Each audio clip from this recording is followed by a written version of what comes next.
मैं राजकुमार राव सर जो हैं उनके बहुत क्लोज एक्वेंटेंस में हूँ। बेसिकली उनकी जो बहन है उनका बॉयफ्रेंड हूँ मैं। ग्रेट इंपॉर्टेंट कैरेक्टर जो which adds on to the story and which also adds on to the life of Rajkumar sir. But ये बनारसी कहानी है, बनारसी डायलैक्ट है एंड बहुत मज़ा आएगा लोगों को। बाकी लोकल जो लोग होते हैं उनके साथ बात करके 1-1.5 महीना आप रहते हो तो वो लहजा पकड़ ही लेते हो। Hello, I am Jay Thakkar and you are watching Bazooka and I am playing Sushil in Bhool Chuk माफ।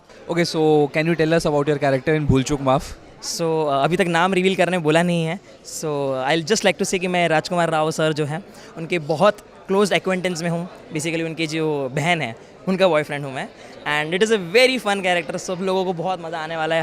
हंसी देने वाला कैरेक्टर है। सीरियस माहौल में आके एक पंच लाइन छोड़ के it will make everyone laugh and it is a really vibrant character, क्योंकि इसके कैरेक्टर में एक चार्ट भी है, ये पकड़ा भी जाता है एंड बहुत सारी अलग अलग चीज़ें जो मैं रिवील नहीं करना चाहता हूँ। बट ये क्योंकि लूप में चल रहा है ये एवरी सीन एंड स्टोरी, तो ये कैरेक्टर भी लूप में बार बार आ रहा है throughout the whole film from start to the end it is like a great important character जो which adds on to the story and which also adds on to the life of Rajkumar sir.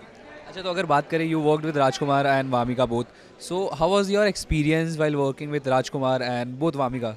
So I have previously, just like I said before, I have previously worked with Rajkumar sir. तो जब मैं छोटा था तो I used to call him Rajkumar भैया because he played my dad in that short film उस दिन and now we are meeting again after 15 years. So it's a great opportunity and it's a great flashback nostalgic memory with him and looking at him now, he's so grown, he's so mature, not at all an insecure actor. He's very helpful and he's very good with the co-stars. Talking about Vamika, she's a very emotional and a very good person and she connects with the general audience as well as with the co-stars. So just now you said that you had a very good punchline. So one of your favorite punchline, if you want to tell us to our audience. अभी just मेरी बात हो रही थी, उन्होंने बोला कुछ reveal मत करना because there are a lot of funny scenes जो इसके हैं जो मैं अभी रिवील नहीं करना चाहता हूँ। बट ये बनारसी कहानी है, बनारसी डायलैक्ट है एंड बहुत मज़ा आएगा लोगों को। So I am sure. So how difficult was it to capture that Banaras accent?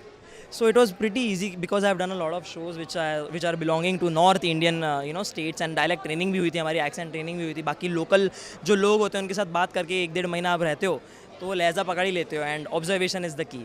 तो जैसे कि अगर बात करें, हर एक्टर कोई ना कोई प्रोजेक्ट करता है तो कुछ सीखता है, तो ये प्रोजेक्ट से आपने क्या सीखा है? ये प्रोजेक्ट में मैंने सीखा कि अगर 48 डिग्री टेम्परेचर है और उसमें एकदम ही मोनोलॉग वाला डायलॉग अगर तुम्हें बोलना है एंड इतनी गर्मी है, तुम्हारे पूरे कॉस्ट्यूम भीगे हुए हैं, but you do not have to care about it all the external factors, you have to forget about it and फिर भी कैसे फोकस माइंड रख के प्रॉपरली टेक्स देना है। That's what I learn. Thank you so much. I am playing Sushil in Bhool Chuk माफ which is releasing on 9th May, so do watch guys and I hope you love Sushil.